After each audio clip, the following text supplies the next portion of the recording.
Hello everyone, welcome to our channel. Myself Ishika Sharma और आज हम डिस्कस करने वाले हैं एटम्स के बारे में। एटम जो कि क्लास 12th का चैप्टर है। तो अभी तक जितना भी आपने एटम के बारे में पढ़ा है 11th तक, वो आपने पढ़ा है केमिस्ट्री के पॉइंट ऑफ व्यू से, और आज हम डिस्कस करने वाले हैं उसे फिजिक्स के पॉइंट ऑफ व्यू से। तो एटम की जो अभी एट प्रेजेंट हमें एटॉमिक मॉडल पता है, वो कहाँ से आया, कैसे इवॉल्व हुआ, उससे भी पहले काफ़ी सारे मॉडल्स दिए गए थे। तो वहीं से हम हमारा डिस्कशन स्टार्ट करेंगे, जिसमें पहला जो मॉडल था अपना एटम का, वो दिया था सर डाल्टन ने। तो हम वहीं से स्टार्ट करने वाले हैं आज। तो सबसे पहला जो मॉडल था वो दिया था डाल्टन सर ने, और जिसे हम बोलते हैं डाल्टन्स एटॉमिक मॉडल। तो उसके अंदर डाल्टन सर ने क्या बताया था, उन्होंने ऐसा कहा था कि जो एटम है वो एलिमेंट का सबसे छोटा पार्टिकल है, जिसको हम फर्दर डिवाइड नहीं कर सकते हैं, और वो केमिकल रिएक्शंस में पार्ट लेता है। तो उन्होंने स्टेटमेंट दिया था ये कि एटम जो है वो सबसे छोटा पार्टिकल है, जिसको हम फर्दर डिवाइड नहीं कर सकते हैं। तो इसको हम साथ के साथ लिखते भी चलते हैं, जिससे ज्यादा बेटर क्लियर होगा। तो Dalton's atomic model.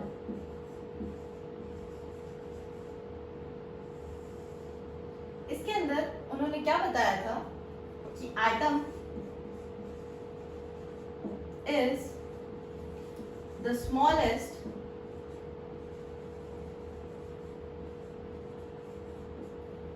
Particle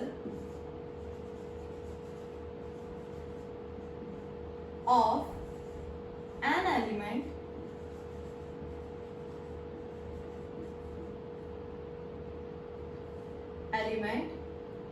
which is not further divisible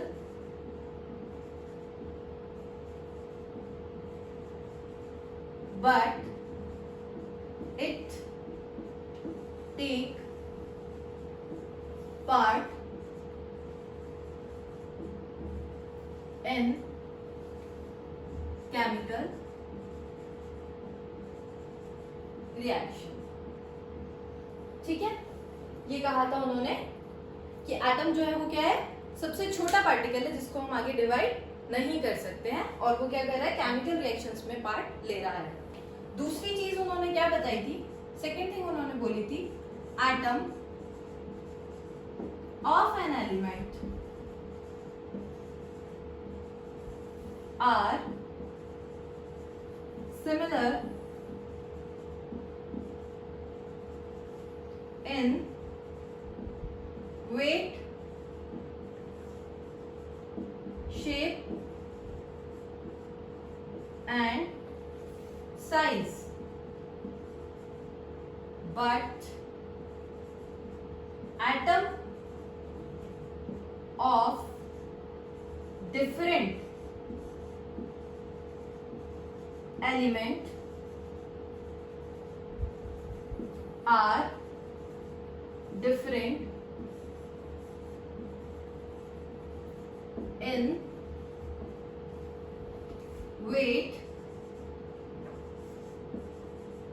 shape and size। तो दूसरी बात उन्होंने क्या बताई कि जो एक तरीके के एलिमेंट्स हैं, उनके जो भी एटम्स होंगे, एक एलिमेंट है उसके जितने भी एटम्स होंगे, उनका वेट, शेप और साइज, तीनों चीज क्या होंगी, बिल्कुल सेम होंगी। लेकिन अगर दो एलिमेंट्स की बात करें अपन, तो उनके जो एटम्स होंगे आपस में अलग अलग होंगे। जैसे कि एग्जांपल ले लेते हैं हम, हाइड्रोजन जैसे है, उसके एटम्स हमने ले लिए इस शेप के, इन सब का वेट, शेप और साइज क्या होगा, सेम होगा। और अगर अपन बात करें जैसे ऑक्सीजन, इसके एटम्स हमने ले लिए कुछ इस टाइप से, तो इन सब का जो वेट, शेप और साइज होगा वो क्या होगा, बिल्कुल सेम होगा। और हाइड्रोजन के जो एटम है वो ऑक्सीजन के एलिमेंट से अलग होंगे वेट, शेप और साइज के अंदर। जैसे कि इसको अगर अपन फिजिकल लाइफ से जोड़े, तो लड्डू के जितने भी लड्डू के जितने भी पार्टिकल्स हैं, वो क्या होंगे, वेट, शेप और साइज भी सेम होंगे, छोटे छोटे दानों से मिलकर एक लड्डू बन रहा है। और अगर बर्फी लें अपन, वो भी छोटे छोटे दानों से मिलकर एक बर्फी बन रही है, लेकिन लड्डू के जो दाने हैं वो बर्फी के दानों से क्या होंगे, वेट, शेप और साइज में क्या होते हैं, डिफरेंट होते हैं। और लड्डू के जो सारे दाने हैं वो सब क्या होते हैं, उनका वेट, शेप और साइज सेम होता है। तो उसी तरीके से अगर एक पर्टिकुलर एक एलिमेंट की बात करेंगे अपन, तो उसके सारे एटम्स जो होंगे वो क्या होंगे, वेट, शेप और साइज में सेम होंगे। और जो डिफरेंट एलिमेंट्स की अगर अपन बात करते हैं तो उनके एटम्स क्या होंगे, डिफरेंट डिफरेंट होंगे। ठीक है, तो ये तो था डाल्टन्स एटॉमिक मॉडल। इसके बाद क्या हुआ था कि इसके बाद आए थे सर जे थॉमसन। तो थॉमसन सर ने क्या किया था, इलेक्ट्रॉन की डिस्कवरी की थी। तो इलेक्ट्रॉन की डिस्कवरी होने की वजह से क्या हुआ, डाल्टन सर का ये मॉडल फेल हो गया, क्योंकि इलेक्ट्रॉन आ गया है जो कि क्या है, एटम से भी छोटा पार्टिकल है। और इन्होंने तो क्या कहा था कि जो एटम है उसको हम फर्दर डिवाइड ही नहीं कर सकते, उससे छोटा पार्टिकल एग्जिस्ट ही नहीं कर रहा। तो इससे भी छोटा पार्टिकल आ गया था इलेक्ट्रॉन। और फिर उसके बाद में थॉमसन सर ने इलेक्ट्रॉन को कंसीडर करते हुए अपना एक मॉडल दिया था, उसको अपन बोलते हैं थॉमसन एटॉमिक मॉडल। उसको भी हम आगे डिस्कस करते हैं। तो ये था डाल्टन्स एटॉमिक मॉडल। फिर ये क्या हो गया था, फेल हो गया था। इसके बाद आया था अपना थॉमसन एटॉमिक मॉडल, जिसको अपन प्लम पुडिंग मॉडल भी बोलते हैं। देखिए, इसके बाद में आता है Thompson atomic model.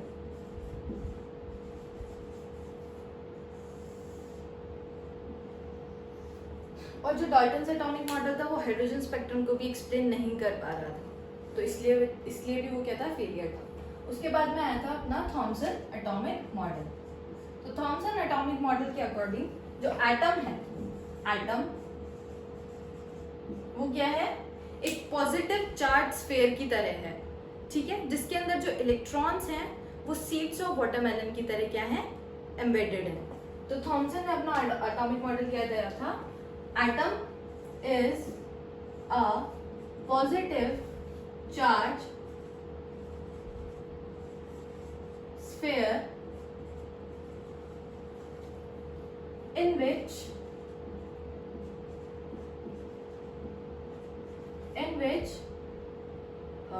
atom is a positive charge sphere just like watermelon। किसकी तरह, watermelon की तरह। in which negatively charged electron are like seeds of watermelon।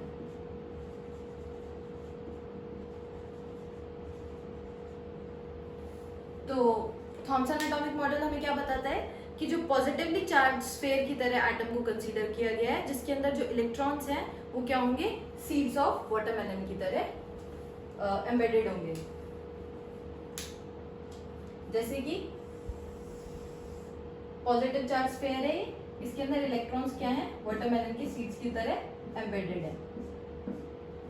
Are embedded लिख दो यहाँ पे, EMBE, एम्बेडेड मतलब जड़े हुए, just like seeds of watermelon. ठीक है, ये था अपना थॉमसन का मॉडल। तो थॉमसन मॉडल के फेलियर होने का क्या रीजन था?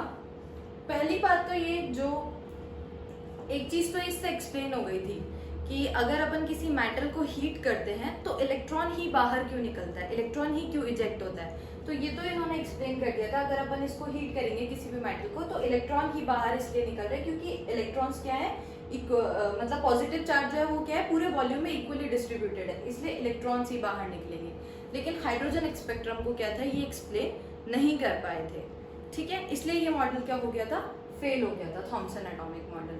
और दूसरा रीजन क्या था कि लेनार्ड सर थे,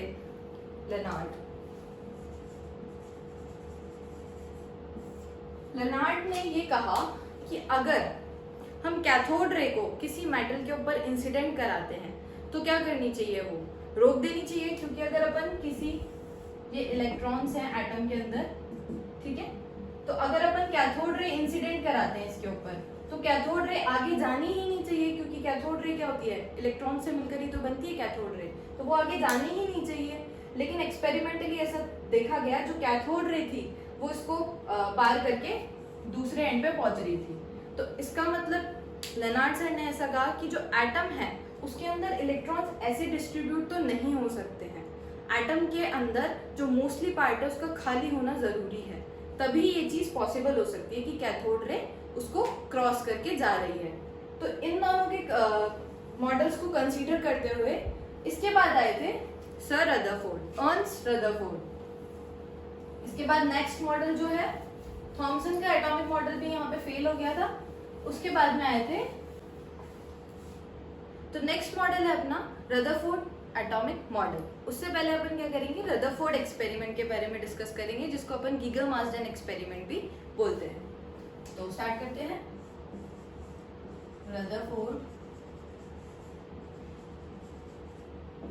एक्सपेरिमेंट।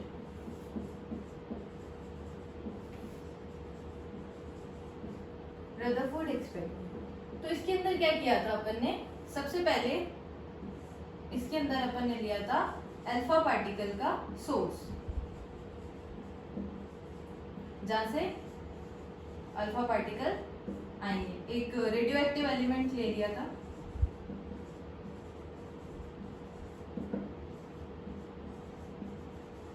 ठीक है। मोस्टली बुक्स में बिस्मथ लिखा हुआ है, तो बिस्मथ ले सकते हैं, ठीक है। तो अल्फा पार्टिकल सोर्स यहाँ पे ले लिया था अपन ने, उसके बाद में एक स्लिट ली थी जिससे कि ये बीम में कन्वर्ट हो जाए अल्फा पार्टिकल्स, स्लिट, और उसके बाद में यहाँ पे लिया था अपन ने गोल्ड की फॉइल,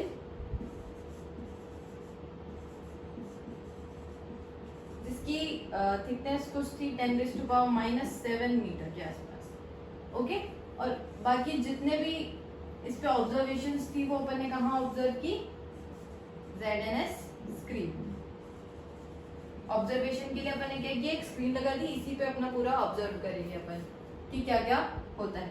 तो जब अपन ने अल्फा पार्टिकल्स को बम्बार्ड कराया, बौछार, बम्बार्ड मतलब क्या होता है, बौछार कराई, अल्फा पार्टिकल्स की जब बौछार कराई तो क्या देखा अपन ने कि अल्फा पार्टिकल्स कुछ तो कहते हैं बिल्कुल सीधे निकल गए, मूव्स स्ट्रेट, इनमें कोई डेविएशन नहीं आता, ये अपने पाथ से सीधे निकल गए थे।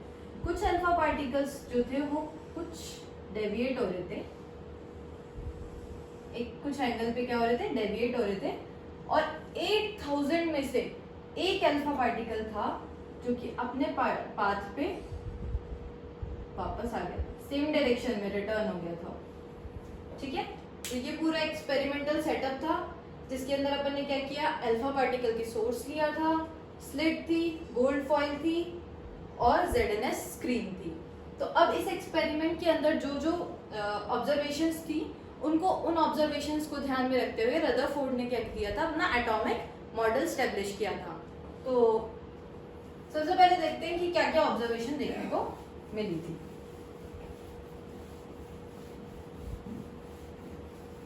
उसे हम लिख भी लेते, तो क्या किया था हमने, एज इट इज हम लिखते हुए चलेंगे, he bombarded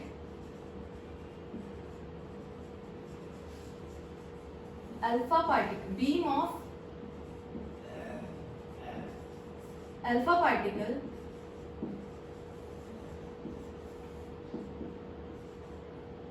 on gold foil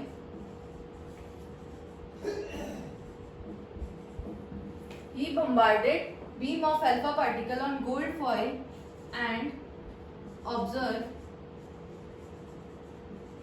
event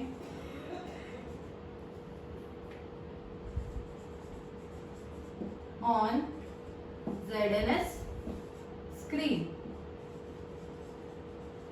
ठीक है।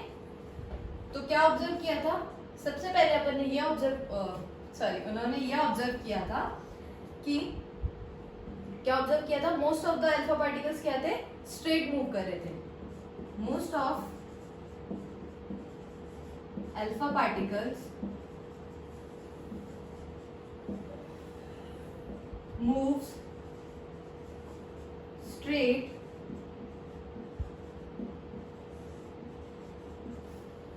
without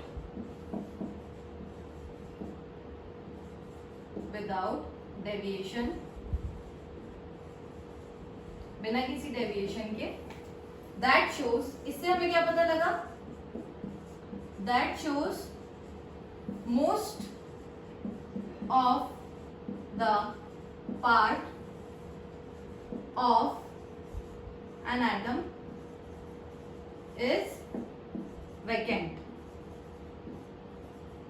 इससे हमें क्या पता लगा था कि जो मोस्ट ऑफ द पार्ट है एटम का वो क्या है, खाली है. और लेनार्ड सर ने भी ये बताया था हमें कि अगर कैथोड रे क्रॉस कर रही है एटम को तो इसका मतलब यही है कि जो मोस्ट ऑफ द पार्ट है एटम का क्या है, खाली है. तो ये यहाँ पे बात प्रूफ भी हो गई इस एक्सपेरिमेंटल ऑब्जर्वेशन से. दूसरी बात हमने क्या देखी थी कि कुछ एंगल से कुछ पार्टिकल्स जो थे वो क्या हो रहे थे, डेविएट हो रहे थे. Some particles deviate at an angle that shows. इससे हमें क्या पता लगा, इससे क्या पता लगा, किस वजह से डेविएट हो सकते हैं. कुछ पॉजिटिव चार्ज प्रेजेंट होगा तभी डेविएट होंगे अल्फा पार्टिकल, तभी डेविएशन शो करेंगे वो. That shows positive charge present in atom. ठीक है, इससे ये पता लगा हमें. और थर्ड चीज हमें क्या पता लगी थी, out of 8000 one particle moves back to the same direction,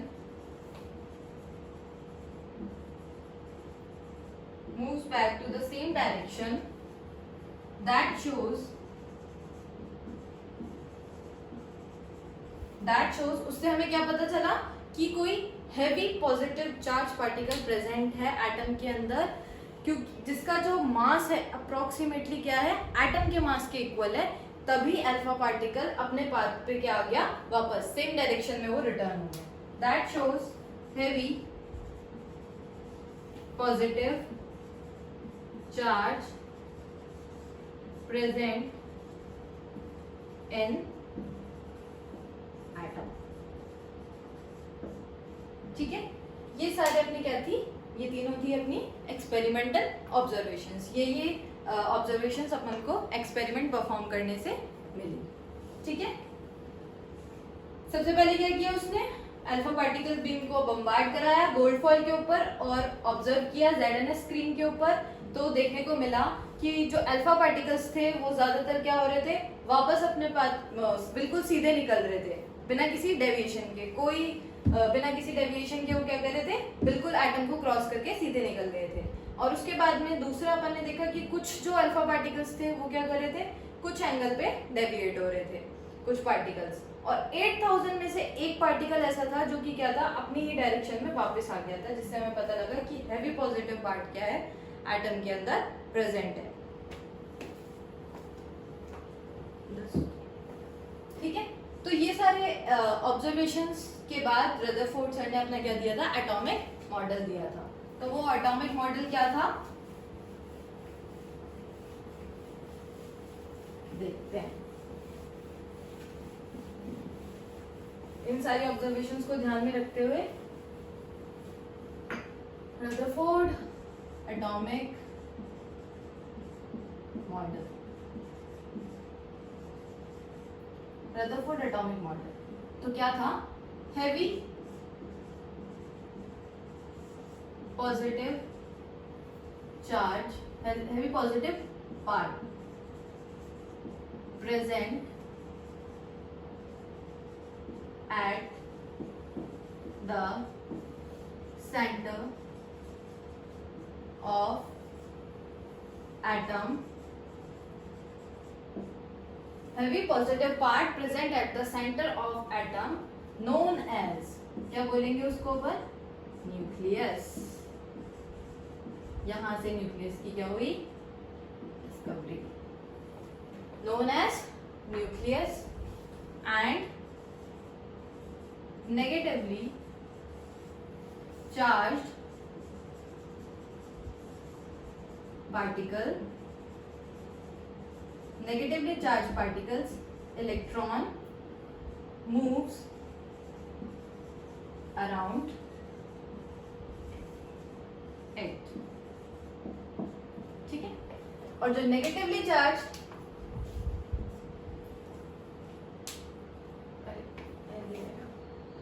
और जो नेगेटिवली चार्ज इलेक्ट्रॉन्स थे, नेगेटिवली चार्ज पार्टिकल्स थे इलेक्ट्रॉन, वो क्या कर रहे थे, न्यूक्लियस की चारों तरफ चक्कर लगा रहे थे। तो रदरफोर्ड का एटॉमिक मॉडल क्या कह रहा था कि ये रहा अपना न्यूक्लियस और इसके चारों तरफ क्या है, इलेक्ट्रॉन्स चक्कर लगा रहे हैं, और ये पूरा पार्ट क्या है, वैकेंट है। तो ये था अपना रदरफोर्ड एटॉमिक मॉडल, ठीक है। यहां तक हो गए अपने सारे एटॉमिक मॉडल्स जो अभी तक क्या हो रहे हैं, फेल हो रहे हैं। तो रदरफोर्ड के एटॉमिक मॉडल का फेल होने के क्या रीजंस थे, क्या एक्सप्लेन नहीं कर पा रहा था ये, वो डिस्कस कर लेते हैं हम, ठीक है। देखिए, तो यहां तक क्या हो गया, अपना न्यूक्लियस की डिस्कवरी हो चुकी है। अच्छा, एक इंटरेस्टिंग सी चीज बताती हूँ, हमें भी याद रखने में थोड़ी दिक्कत आती थी पहले कि किसने क्या डिस्कवर किया। तो बहुत एक इजी वे है, ईटा पर नाचे, ईटा पर नाचे। ई से इलेक्ट्रॉन किसने किया था, थॉमसन। पी से प्रोटॉन, ये था रदरफोर्ड। और एन से न्यूट्रॉन, इसकी डिस्कवरी किसने की थी, चैडविक, जेम्स चैडविक। तो इजी वे है ना याद करने का, ईटा पर नाचे, इलेक्ट्रॉन की थॉमसन, प्रोटॉन की रदरफोर्ड, न्यूट्रॉन की चैडविक। ओके, तो अब हम क्या करते हैं, ड्रॉबैक्स देख लेते हैं।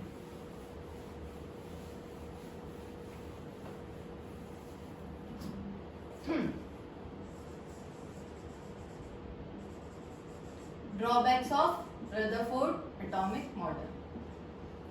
तो रदरफोर्ड सर ने क्या बोला कि जो इलेक्ट्रॉन्स हैं वो क्या कर रहे हैं, न्यूक्लियस के चारों तरफ क्या कर रहे हैं, चक्कर लगा रहे हैं। तो अगर अपन इलेक्ट्रोमैग्नेटिक थ्योरी के पॉइंट ऑफ व्यू से देखते हैं, मॉडर्न फिजिक्स के पॉइंट ऑफ व्यू से, तो अगर इलेक्ट्रॉन लगातार अगर चक्कर लगा रहे हैं न्यूक्लियस के चारों तरफ, तो वो क्या करना चाहिए, उनकी एनर्जी में लॉस आना चाहिए। एनर्जी कंटिन्यूसली क्या होनी चाहिए, उनकी लूज होनी चाहिए, खत्म होनी चाहिए। और वो कौन सा पाथ फॉलो करेंगे, फिर स्पाइरल पाथ फॉलो करेंगे, और एनर्जी एक टाइम पे क्या हो जाएगी, जीरो हो जाएगी। और एनर्जी जीरो हो जाएगी, इसका मतलब क्या होना चाहिए, इलेक्ट्रॉन न्यूक्लियस के अंदर गिर जाना चाहिए। और इलेक्ट्रॉन न्यूक्लियस के अंदर अगर गिर जाता है, इसका मतलब ये है कि ये तो बात एटम के एग्जिस्टेंस पे आ गई कि एटम तो फिर डिस्ट्रॉय हो जाएगा। पर ऐसा हो ही नहीं सकता, क्योंकि एटम को ना तो हम बना सकते हैं और ना ही डिस्ट्रॉय कर सकते हैं। तो फर्स्ट पॉइंट क्या था, इन्होंने बोला कि ये जो न्यूक्लियस है, इसके चारों तरफ क्या है, ये इलेक्ट्रॉन ऐसे चक्कर लगा रहा है। तो ये इलेक्ट्रॉन चक्कर लगाते लगाते इसकी एनर्जी कम होती जा रही है, होती जा रही है, होती जा रही है, और ये क्या हो रहा है, इलेक्ट्रॉन इसके अंदर गिर जा रहा है, जो कि पॉसिबल नहीं है, ऐसा नहीं हो सकता, ठीक है। तो ये क्या हो गया, एक तो ये वजह थी। और दूसरा रीजन क्या था, दूसरा रीजन ये था कि जो इलेक्ट्रॉन है ना, वो क्या कर रहा है, इलेक्ट्रॉन जब रेडिएट कर, इलेक्ट्रॉन जब मूव करेगा, इलेक्ट्रॉन जब ये पाथ फॉलो करेगा, तो ये क्या कर रहा है, एनर्जी का लॉस कर रहा है। और एनर्जी का लॉस किस कर रहा है, तो क्या हो रहा है, एनर्जी रेडिएशन की फॉर्म में निकल रही है, रेडिएशन की फॉर्म में एनर्जी बाहर आ रही है। तो क्या हो रहा है यहाँ इसके अंदर कि एनर्जी की एनर्जी जो है वो रेडिएशन की फॉर्म में बाहर निकल रही है। तो इस जो रेडिएशन बाहर निकल रही है, तो क्या हो रहा है, कंटिन्यूअस पाथ फॉलो कर रहा है।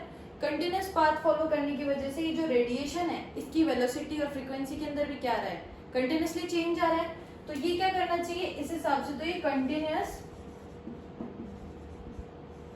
कंटिन्यूस स्पेक्ट्रम शो करना चाहिए, है ना, कंटिन्यूस स्पेक्ट्रम शो करना चाहिए। लेकिन एक्सपेरिमेंटली ऐसा देखा गया कि ये क्या शो करते हैं, ये लाइन स्पेक्ट्रम शो करते हैं, जिसको आगे अपन क्या बोलते हैं, हाइड्रोजन स्पेक्ट्रम भी बोलते हैं। वो हम आगे बोहर मॉडल के बाद डिस्कस करेंगे।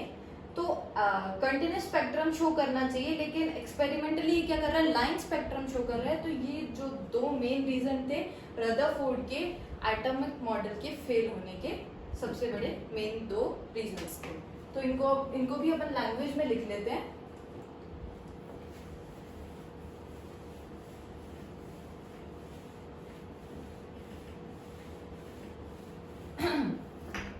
First point, if electron revolves around nucleus, अगर इलेक्ट्रॉन जो है वो रिवॉल्व कर रहा है न्यूक्लियस के चारों तरफ, then it loses it continuously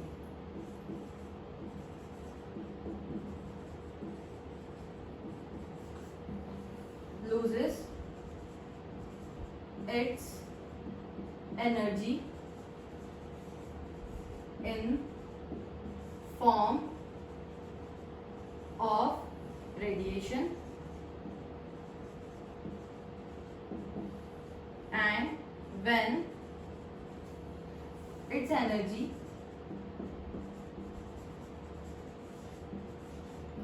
energy becomes zero,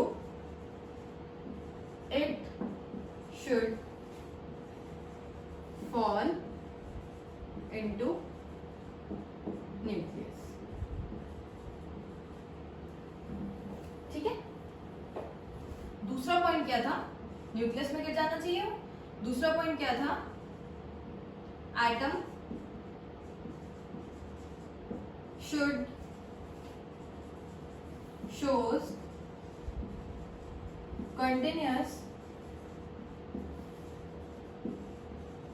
spectrum but it shows line spectrum।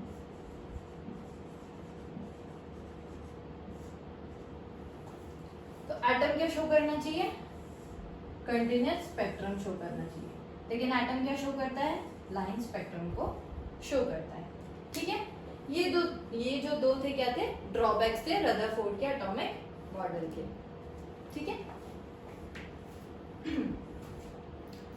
ये जो दो ड्रॉबैक्स हो गए, इसके बाद में दो पॉइंट्स और हैं, उसके बारे में और डिस्कस कर लेते हैं, जो कि हमें रदरफोर्ड के एक्सपेरिमेंट से ही मिले थे। एक तो था डिस्टेंस ऑफ क्लोजेस्ट अप्रोच और एक होता है इम्पैक्ट पैरामीटर। इन दो पॉइंट्स को और डिस्कस कर लेते हैं। तो सबसे पहले ले लेते हैं अपन डिस्टेंस ऑफ क्लोजेस्ट अप्रोच।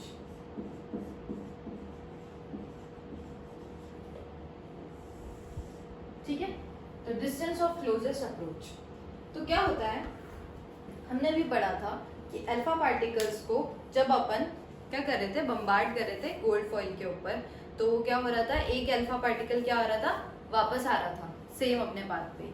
ठीक है, तो अब अपन क्या देखना चाह रहे हैं कि वो अल्फा पार्टिकल कितना पास पहुंच पाया न्यूक्लियस के।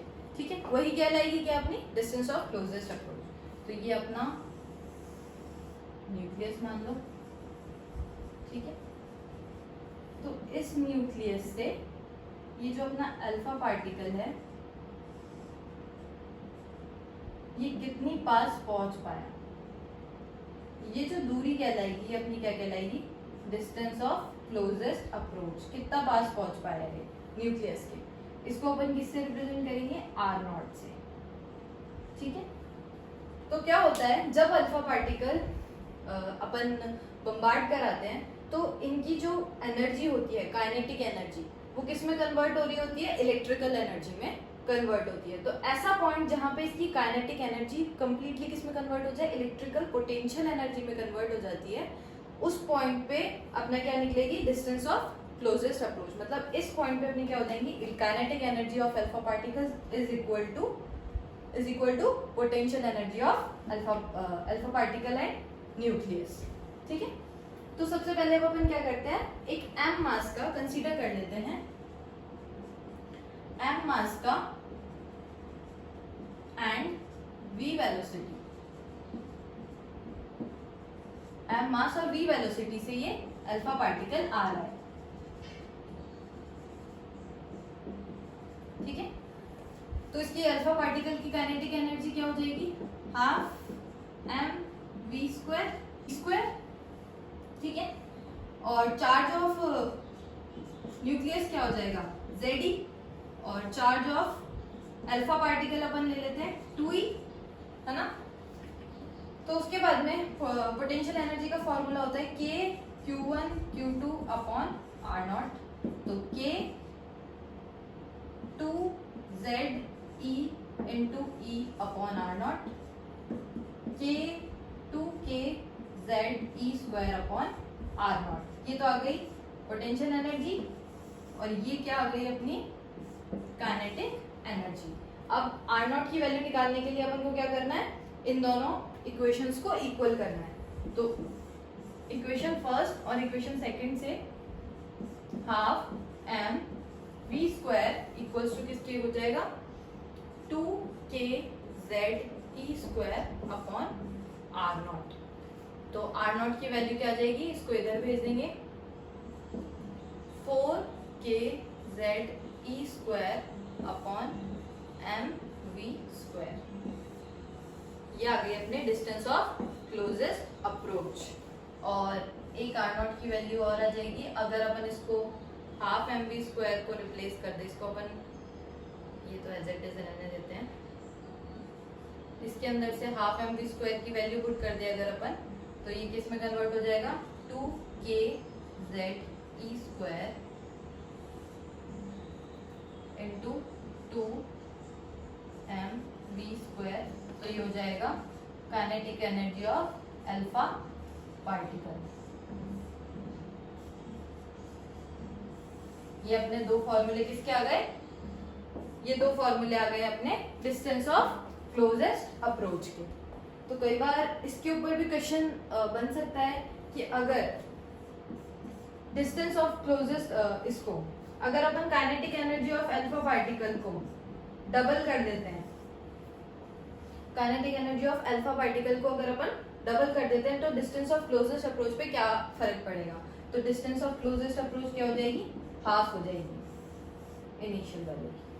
ओके, तो ये था अपना डिस्टेंस ऑफ क्लोजेस्ट अप्रोच। ठीक है, इसके बाद में एक और पॉइंट था अपना, क्या था वो? नेक्स्ट पॉइंट था अपना इम्पैक्ट पैरामीटर।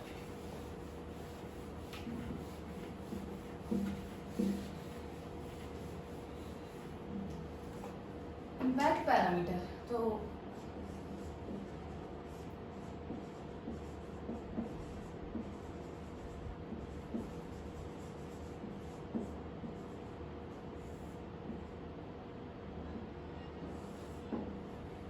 इम्पैक्ट पैरामीटर कैसे निकालेंगे? इम्पैक्ट पैरामीटर होता है बी, इससे डिफाइन करते हैं इसे। तो ये जो अपना एटम था, इससे जब अपना अल्फा पार्टिकल काफी दूर था, क्या था? अल्फा पार्टिकल काफी दूर था, ये वेलोसिटी वेक्टर का क्या है? डायरेक्शन है। तो जब अपना अल्फा पार्टिकल एटम से काफी डिस्टेंस पे होता है तो न्यूक्लियस और वेलोसिटी वेक्टर की जो डायरेक्शन होती है, इनके बीच इसकी जो परपेंडिकुलर डिस्टेंस होती है, ये न्यूक्लियस और वेलोसिटी वेक्टर के बीच में जो परपेंडिकुलर डिस्टेंस होती है, इसी को बोलते हैं अपन इम्पैक्ट पैरामीटर बी। जब अल्फा पार्टिकल काफी दूर होता है एटम से। तो इसका फॉर्मूला डायरेक्टली लिख लेते हैं अपन। इसका फॉर्मूला होता है kZe² cot θ/2 upon mv²।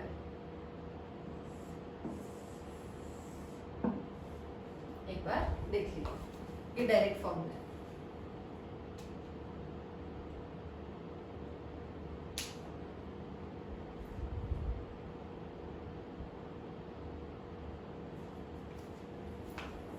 Okay done.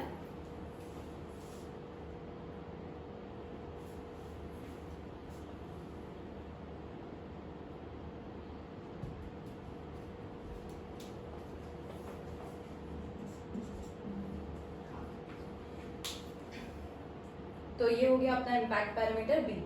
ठीक है, इसका डेरिवेशन अभी इम्पोर्टेंट नहीं है, ये आगे हायर क्लासेस में इसका पूरा डेरिवेशन भी आता है। जो लोग बीएससी करेंगे वो देख लेंगे आगे। अभी आपके लिए सिर्फ फॉर्मूला इंपॉर्टेंट है। ठीक है, तो ये था अपना अभी तक का रदरफोर्ड एटॉमिक मॉडल जो कि फेल हो गया था। अभी हमने क्या किया, 3 मॉडल डिस्कस किए हैं, Dalton's atomic model, Thomson atomic model और उसके बाद में रदरफोर्ड एटॉमिक मॉडल। इसके बाद में अपन पढ़ेंगे बोहर्स एटॉमिक मॉडल और हाइड्रोजन स्पेक्ट्रम के बारे में अपन डिस्कस करेंगे। और फिर उसके बाद में कुछ क्वेश्चंस भी करेंगे अपन, वो करेंगे अपन नेक्स्ट क्लास के अंदर।